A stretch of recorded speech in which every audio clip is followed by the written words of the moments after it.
Hey, it's Ashley Applegate on KWI On the Couch, and today we're joined by Kalen Porter. Kalen, thanks for taking some time out of your busy day to come in and chat with everybody. Yep, no problem. Yeah, anytime.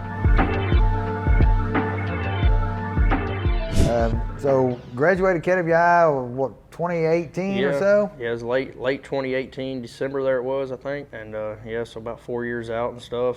Been busy welding every day. Really ain't had no breaks other than this year right here. So yeah, it's nice to have a break and come in and check out what y'all got out, the new stuff and everything. So you know, pretty cool. You mentioned when you graduated in December, sometimes companies, they don't want to man up right at the end of the year because it's the holidays and they're going to lose welders and people want to go home to their families. Did you have any trouble manning up on your first job? No, not really. I mean, the work's out there. You really just, it helps having friends, you know. It's like a networking system, getting jobs and stuff. The more you stay in the loop, you know, talk to your friends, stay on the grind, stay on the hunt, looking for stuff online, whatever it may be starting out, you know, you might have to stay online, but once you hit your first few jobs, it's not hard at all, you know, to develop friends and that networking system, and it's just all word of mouth really from then on, so it's not hard at all, no. So you've made your own connections and now you don't have to hunt for jobs, people come hunting for you. Yep, basically it's exactly how it is. So you've been working long and hard for 4 years. I don't know, tell us about your favorite job. Where was that at? It had to be boiled down to the probably 2 or 3. It'd either have to be my very first pipe job in Russellville, Kentucky with Titan Contracting, I believe it was. And it was just a gravy setup from the get-go. It was indoors. It started in the summer, just, you know, jack stand welds, carbon. And they had a pretty nice cafeteria like right next door to the plant we was building. It was all brand new aluminum production facility. And shoot, they served breakfast, lunch, and dinner over there. You'd walk right over there, get you whatever you want. And that'd probably have to be one of them. Another one would probably be the one I just come off of in Brandenburg, Kentucky with Thompson Construction. And it was about the same way. It was all indoors, just real good work, working on up to 48-inch carbon steel pipe. That's the biggest pipe I've ever welded. That's pretty big. Yeah, and it was just really gravy, you know, just fabbing it all in the fab tents. And we was on night shift, middle of summer, just jamming out, listening to music. And it was pretty close to the house too, working like 610s. So yeah, I get to come home on the weekends and stuff. That was a really good job too. Yeah, so when you're welding a pipe that big, it's not like it's a 2-inch pipe. You just can't hold that 90-degree fitting over here. How'd you get all that stuff into place? Shoot, well, we laid it in big roller jack stands, and we just fit it with a fork truck. We'd weld some pad eyes on there and rig it up with the fork truck and get it fit, and we just weld a little bit what we could, and then we'd have some big old pipe wrenches on it. We'd turn it in the jack stands, and when it come to installing it, yeah, we'd just have to, you know, rig it with the fork truck, put it all in place with some dogs and stuff, and yeah, we just weld it out. It's pretty easy, pretty fun stuff. Yeah, so it's not all welding. You got some rigging and some other stuff involved. Oh yeah, yeah. You definitely have to know how to do it all. You know, when you're on jobs like that, a lot of those jobs, they don't hire enough hands like to do the rigging part. So yeah, the more you know, the more valuable you are and stuff. Yeah. So we talked about, you know, some of the favorite jobs. Let's go the other direction. Let's talk about some of the, and I maybe not mention the company, but some of the crummier jobs that you've been on. Yeah. Oh man. Yeah, I've been on some crummy ones before. Definitely have to take the number 1 spot in that. I was working 30 minutes from home, making getting per diem with a company at a coal plant. And that one finally dried up, and there was this company happened to be blowing my phone up that week when we got laid off, wanting me to come work for them at a paper mill. And I wasn't interested in it, but I got kind of surprised with the layoff, so I hollered back at them there and asked them if they still needed some hands, and they said they didn't need any welders, but they did need some helpers. And I asked him what the pay was, and it was actually pretty good for a helper. The per diem was, you know, more than I've made as a welder, and the hourly was all right. I mean, it was low. I wouldn't have taken it if I was welding, but that, and there was double time on Sunday, so, and it was 7/12s, only supposed to be like 17 days anyways. So I was just going to take it to get me by till Thanksgiving, and it was a nasty old job. It was very laborious. and the way they done the job was just very cheap. The way they did it, yeah, it was just really nasty and laborious and dangerous too. All right, so it's not always peaches and cream. It's No. not the glamorous lifestyle. You got to take some of the good and, Yeah. and obviously some of the bad. Dang sure. Some life lessons that you've learned. You know, can you give us an example that may help someone else of something that you learned how you've been on the job for the past few years? Yeah, the number one thing that would have to come to mind there would be, don't ever think you're better than anybody on a job. Don't ever think, you know, coming out of welding school that you're slick, that you're going to tell them what you're going to do, and that's how it's going to be, because I promise you it's not how it's going to be. I've seen it firsthand. A lot of people, you know, starting out, they'll just have a big head and just try to talk a big game and stuff and come out there and it don't work out for them. You really just need to be as humble as possible. If you're not sharp on something, people with, you know, 20, 30 years experience are, you know, sometimes the first people to level with you on a job and be honest with you, like what their strong suits are and what's not. And that's what every employer really expects out of somebody, just to be honest with them. They don't want somebody coming in there, you know, strong-headed and, you know, just, I don't know, you know, you just don't want to be cocky and stuff, you know, rolling out. You just want to be humble and just a, you know, honest kind of guy, because that'll get you further than anything. Do you see a lot of, you know, craziness going on in the job site? Do they treat the young people, you know, you hear all these stories like left-handed drill bits and all this stuff. Did you have to deal with a lot of that when you first started?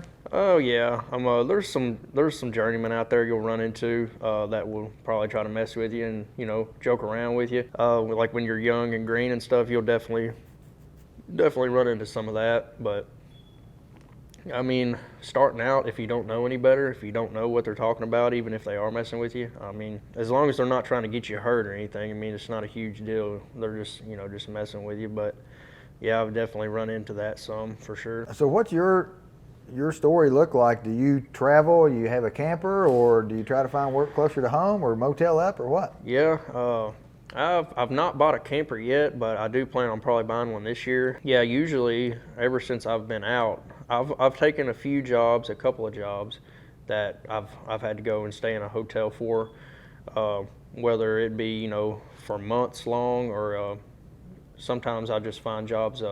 Usually here lately, I've always been around 3 or 4 hours from the house. So yeah, I would just stay in a hotel throughout the week, and then we'd be off on the weekends or something, or be off one day at least usually. But yeah, and then I'd come home for the weekend. So that's what I'd usually do. Or actually, you know, now I got buddies with campers and stuff, and it makes sense to just rent out their other half, you know, Right. and we make it cheaper on both of us. So yeah, but there has been jobs I've been staying in hotels for, you know, I was, you know, 6 months in one sometimes. Okay. But yeah, I like working closer to home now, so that's what I try to do. Yeah, I think 6 months in a hotel would be tough. Tell us about, you know, so you got this job, you're 6 months in the same hotel, 4 months into the job. How does the day go? What's it like for you? Is it just the same old thing, or is it different every day?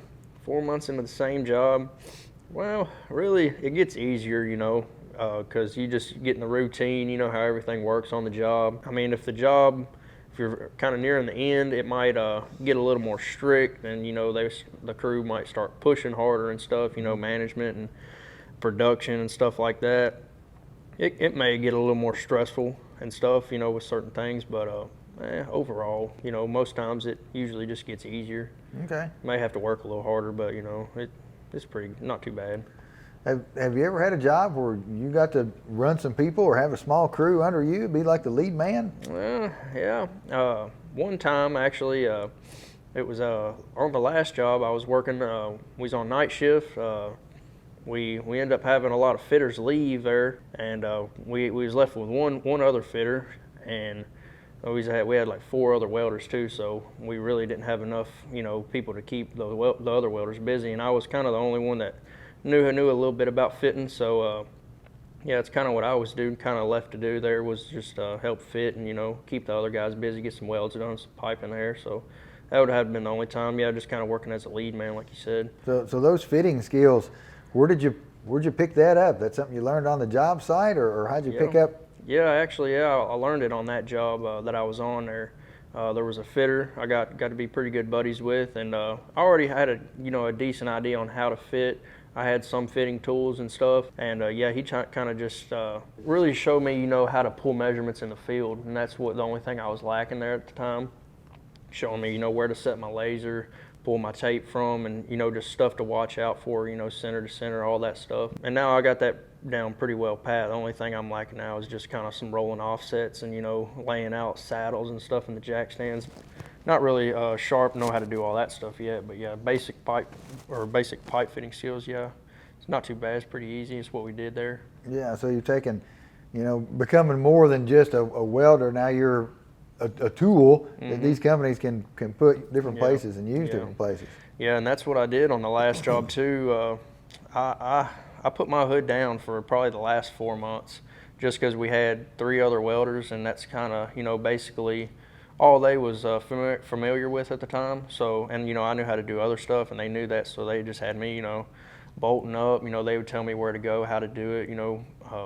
Putting gaskets in, bolting up flanges, setting up rigging it in, catching stuff with the crane and stuff. I was just kind of more experienced, just a little bit more than them other guys. So that's what they had me doing. They just keep the other guys welding. Personally, anymore, I would just assume do that stuff all day. Just because I like using my brain and stuff a little bit more now than using your back sometimes as a welder. So yeah, that's really cool. I enjoy doing that. Yeah, there's a lot of companies that like someone who has welding experience to be able to fit, because they're not going to put some of these welds in these crazy places. Oh yeah. Yeah, it really helps out too, like on x-ray jobs and stuff. Really helps when you got somebody that can, just visualize stuff a lot better and know how to do stuff on that, especially when it comes to x-ray jobs, because yeah, you don't want to make it harder on the welder and end up having to cut it out, because that's a lot of time and money, Some things looking forward in your career, where do you see yourself, 2 years from now, 10 years from now? Honestly, I'd really like to just be working for myself, somehow doing something. I've kind of been investing my money into more of the real estate side of things. Yeah, hopefully I'm on my first investment property right now. It'd be cool to maybe just keep going with that, because I don't know, I like working for myself a whole lot. Even if it is something still more in the industrial side, I'd probably still be doing that on the side, here and there when I'm not busy and stuff. Yeah, something along those lines. Probably try to work for myself, keep investing, and also probably keep doing more industrial type work and stuff too. So you made a good point there in investing into your future. If you want to get ahead in this world, if you look at all the people who are financially sound, they've got money working for them while they're sleeping. So you're kind of into that. That's exactly right. Yeah. Yep. And it's very hard to get ahead in today's world. So yeah, that's what I want more than anything. Just to, just be successful and financially sound like that, for sure. So when you get these breaks like you're on right now, and you come in to visit us, are you looking for the next job, or you already got that lined out, or how's that work for you? Yeah, like I said earlier, just having friends and becoming friends, and when they know what you can do, and obviously their skill set, it's really just not hard for them, to just, and you back and forth, you just hear of jobs and stuff, you know where they're at, they know where you're at, and you both like working together, so they just call, text all the time, people will, telling you about jobs, telling you how they'll get you on and stuff like that. So yeah, like right now I haven't really been looking at all. It's just all hearsay of stuff I've heard from buddies and stuff. And yeah, I was just basically waiting for the new year to be over. And I plan on calling a job later this week and maybe see about getting a weld test lined up with them out there in Virginia next week sometime. So yeah, just not hard at all to find anything. What's the most challenging weld test you've ever had to take for a company? I've really not taken too many hard ones. I've been lucky, just worked 3 hours, 4 hours from the house, making $3,000 a week, and it's not anything compared to some specialty welders and stuff. But being home and stuff, that's always been kind of more important to me.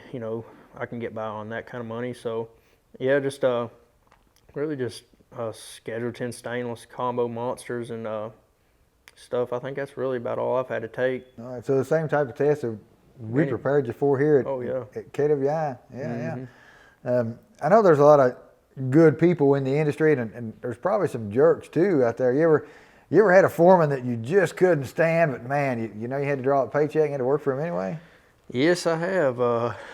Yeah, I kind of run into that at the beginning of this year, and yeah, I worked for the company. Is actually I worked for a couple of superintendents there, and they was all good. And I was only an hour and a half from the house, you know, making per diem. I was working with them probably about 8 months at the time, and I got paired with this other superintendent on another job because we got laid off, got done with the other one, and yeah, he was just an older fella, and just he was cool at first and stuff, but he just had a real smart mouth and stuff, and I don't know, yeah, just wanted to act like nobody had knew how to do anything, and just was real, you know, bossy and stuff with some of the things he said. And yeah, at that time I was kind of over those paychecks I was getting with that company anyways. I was ready to go back out on the road and make some better money and get some things squared away. So how do you you know, get it to someone, and how do you let them know, or what advice can you have for the younger welder like yourself who does have that foreman who acts however? How do they get past that each day and keep on doing a good job? Well, I just focused on what I had to do. You know, you taking care of your bills is most important. Don't let somebody else, you know, running their mouth, you know, put you in a bind financially, and don't let it ruin your day. You know, just make sure what you're doing is right, and you know, you're being, you know, just make sure you're not in the wrong, and just try to let that stuff roll off, get where you want to be, and if you want to find somewhere else to go after that, that's what I would do, and that's what I did pretty much. Yeah, heard of something else, and yeah, I just finally had enough, and that's where I went, was somewhere else. So yeah, for sure, yeah, definitely want to give them a notice and stuff. You know, even if you're not on the best terms with them, you know, it's good to let them know, because you never know, you might end up having to come back or something like that. That's right.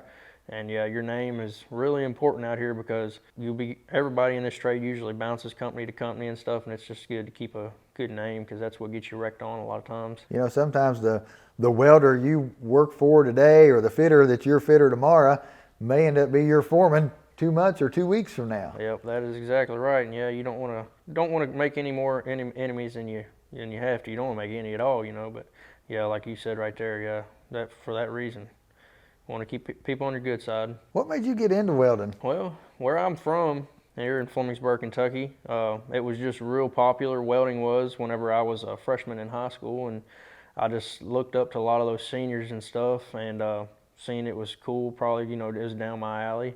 My dad, he welded and stuff whenever he was younger, and yeah, I just grew an interest into it. I heard what they make, you know, and it just looked like a cool lifestyle and stuff for me. So yeah, I just kind of followed suit, looked up to them other guys, and that's the direction I went pretty much. Who's been maybe, you know, since you graduated, an influential person in your life that has, you know, helped you stay in the career and stay in the industry?